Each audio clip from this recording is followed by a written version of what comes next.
Datuk Seri Dr. Ahmad Zahid Hamidi mengingatkan kepimpinan UMNO agar tidak mengusik rakan-rakan dalam parti komponen Kerajaan Perpaduan susulan kenyataan kontroversi oleh Nur Jazlan Mohammed yang menggesa Pakatan Harapan meminta maaf kepada UMNO. Beliau yang juga Presiden UMNO berkata, kenyataan ahli Majlis Kerja Tertinggi itu yang meminta Pakatan Harapan memohon maaf secara terbuka kepada UMNO atas serangan selama berdekad terhadap parti itu adalah bersifat peribadi. Beliau berkata, apapun kenyataan selagi bukan dibuat Presiden UMNO atau Ketua Parti, maka kenyataan yang dikeluarkan pimpinan UMNO itu adalah berbentuk peribadi. Beliau turut menekankan pentingnya menjaga perpaduan dalam kerajaan dan mengelakkan sebarang pertikaian yang boleh menjejaskan hubungan antara parti komponen. Dari di Jabatan Perdana Menteri, Undang-Undang dan Reformasi Institusi, Datuk Seri Azalina Othman Said menyatakan kegembiraannya menerima kunjungan hormat Ketua Setiausaha Negara Tan Sri Syamsul Azri Abu Bakar di pejabatnya. Dalam pertemuan itu, mereka membincangkan pelbagai isu berkaitan reformasi institusi dan perundangan yang sedang dan akan dilaksanakan selari dengan hasrat Perdana Menteri Datuk Seri Anwar Ibrahim.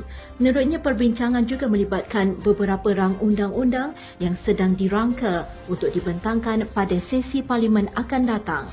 Azalina turut berkongsi bahawa pertemuan itu adalah sebahagian daripada usaha kerajaan untuk terus memperkukuhkan institusi dan undang-undang negara.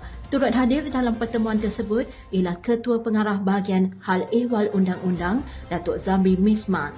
Terdahulu, Azalina turut sama menerima kunjungan hormat Naib Chancellor Universiti Teknologi Melaka, Profesor Dr. Masila Kamaluddin dan delegasi universiti tersebut.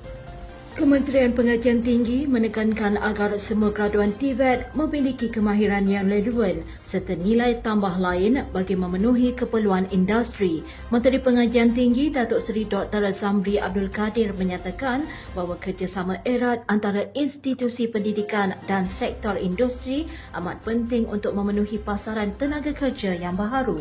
Beliau berkata demikian ketika mengiringi Timbalan Perdana Menteri Datuk Seri Dr. Ahmad Zahid Hamidi melawat Kulim High Tech Park pada Isnin lalu sebagai usaha melahirkan lebih ramai pekerja berkemahiran tinggi. Dalam lawatan itu turut diadakan sesi dialog dengan pihak industri bagi memastikan Kulim High Tech Park terus menjadi pusat teknologi utama negara. Katanya satu sekretariat tetap akan ditubuhkan untuk menyelaras keperluan tenaga kerja berkemahiran di mana ia akan menghubungkan institusi TVET, Kulim High Tech Park dan pelbagai industri lain bagi memastikan latihan yang diberikan relevan dengan kehendak industri semasa.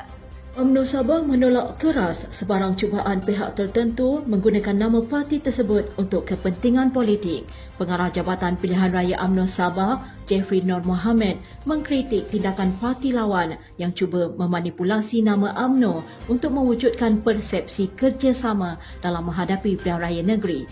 Beliau menyifatkan tindakan itu sebagai mencemarkan maruah UMNO yang selama ini berjuang untuk rakyat dan negara. Jeffrey menekankan bahawa UMNO Sabah memberi tumpuan kepada penyelesaian isu rakyat dan bukannya bermain politik yang tidak mendatangkan manfaat.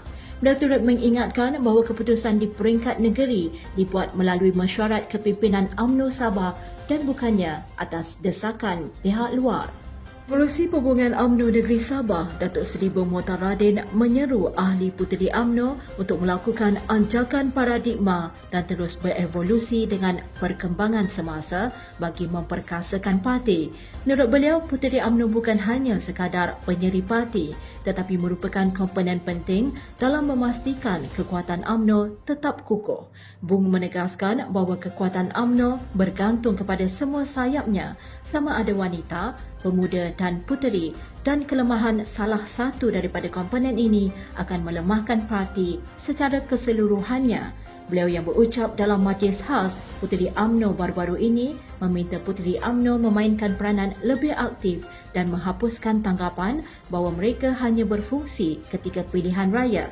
Beliau juga menggalakkan Puteri UMNO untuk memperluaskan kerjasama dengan sayap lain dan organisasi luar agar mereka dapat menunjukkan kemampuan mereka.